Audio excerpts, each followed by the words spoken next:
मागे तुमची प्रेरणा निश्चितच अराजकीय असेल, पण यातलं नंतरचं राजकारण हे काही लपून राहत नाही आणि या सगळ्या गोष्टी करत असण्याच्या मागे मतं मिळवण्याचा प्रयत्न आहे असं सांगितलं जातं. कारण आपल्यावर व्यक्तिशः म्हणजे तुमच्यावर नाही पण तुमच्या पक्षावर हा मराठा विरोधी असल्याचा ठपका पडतो.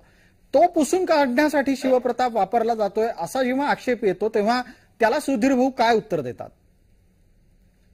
नाही, एकतर भारतीय जनता पार्टी मराठा विरोधी आहे असं म्हणणं अयोग्य आहे. चंद्रकांत दादा पाटील असेल, विनोद तावडे असेल, आशिष शेलार असेल, संभाजी निलंगेकर असेल, मी एक मोठी यादी सांगू शकतो की भारतीय जनता पार्टीच्या विस्तारामध्ये, वाढीमध्ये मराठा समाजाच्या आमच्या नेत्यांचं मोठं योगदान आहे.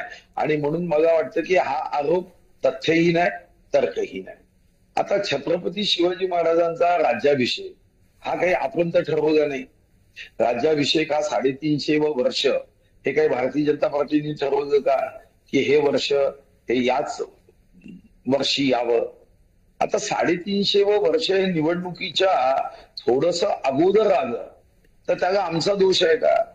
उद्या तर हे म्हणते की छत्रपती शिवाजी महाराजांनी 1674च्या ऐवजी 1671 मध्ये राज्याभिषेक केला असता तर कदाचित निवडणुकीच्या अगोदर राज्याभिषेक आलं नसतं असं म्हणण्यापर्यंत काँग्रेस आणि महाविकास आघाडीचे लोक जातील. असा आरोप करताना आपलं डोकं ठिकाणावर आहे की नाही याचा विचार केला पाहिजे.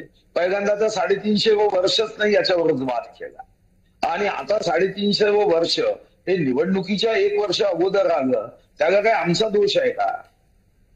1674 मध्ये राज्याभिषेक झाला आणि 2024च्या 23-24 350 वर्ष आलं.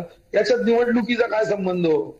म्हणजे एक गोष्ट यांना भीती वाटते की छत्रपती शिवाजी महाराजांचा जर आम्ही राज्याभिषेक समारोह केला तर आम्हाला मतदान पडते. याचा अर्थ काय?